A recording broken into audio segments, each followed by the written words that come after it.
Kisah sahabat Rasulullah yakni Umar bin Khattab selalu membuat decak kagum dan penuh keteladanan.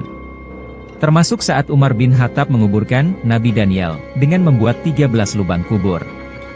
Kisah ini adalah salah satu contoh kewaspadaan Umar bin Khattab terhadap kesirikan sangat luar biasa. Hal ini disampaikan guru besar bidang akidah di Universitas Islam Madinah, Syekh Abdul Razzaq Al-Badar.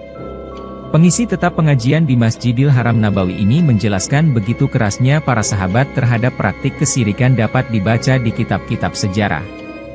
Syekh Abdul Razzaq Al-Badar pun mencontohkan kisah sahabat Umar bin Khattab yang masyhur. Kisah ini disebutkan oleh Muhammad bin Ishaq dengan sanad yang sahih dalam kitabnya, Sirah wa Maghazi, ujarnya dalam rekaman videonya.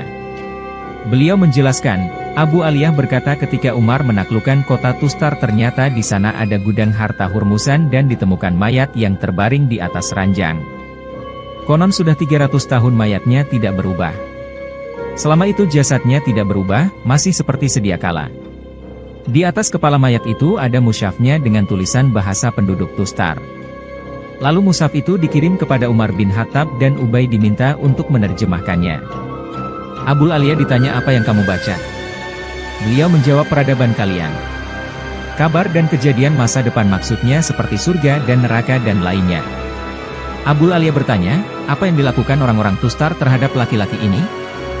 Beliau menjawab, hujan tidak turun, perhatikan fitnah ini, laki-laki ini diturunkan dari ranjangnya, maka hujan pun turun.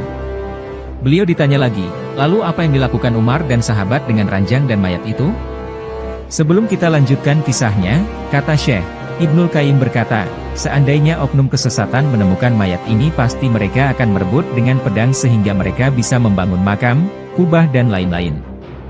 Sekali lagi, seandainya oknum kesesatan menemukan mayat ini pasti mereka akan memperebutkan dengan pedang.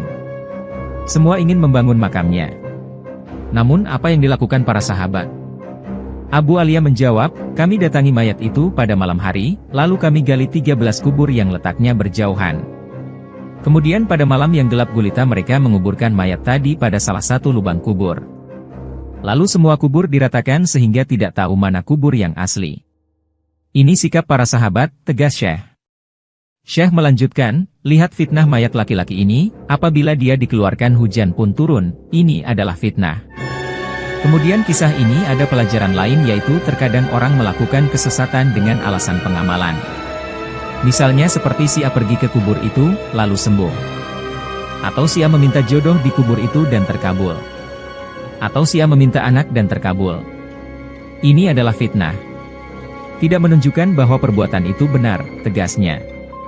Kami akan istidraj dari arah yang tidak mereka ketahui, Quran Surat Al-Qalam, ayat 44, maka lihatlah fitnah ini dan sikap para sahabat. Mereka sampai menggali 13 kubur. Lalu Abu Aliyah ditanya, siapakah mayat itu sebenarnya? Beliau menjawab, sebagian menamainya Daniel. Lalu sebagian lagi mengatakan, beliau seorang nabi. Sebagian lagi mengatakan beliau orang saleh. Tapi fokuskan pada fitnah, ujian, ini. Lalu lihat sikap para sahabat, ujar Syekh mengingatkan. Sekarang bandingkan sikap para sahabat dengan orang-orang saat ini. Mereka mengagungkan kubur yang menjurus pada kesirikan. Lalu kalau ditanya jawabannya mengapa para sahabat menggali 13 kubur pada malam hari? Lalu mereka ratakan sehingga tidak diketahui kubur aslinya.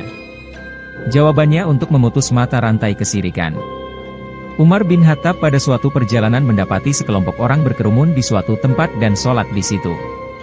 Beliau pun bertanya dan dijawab bahwa ini adalah pohon tempat Nabi dibayat atau masjid yang Nabi sholat di situ.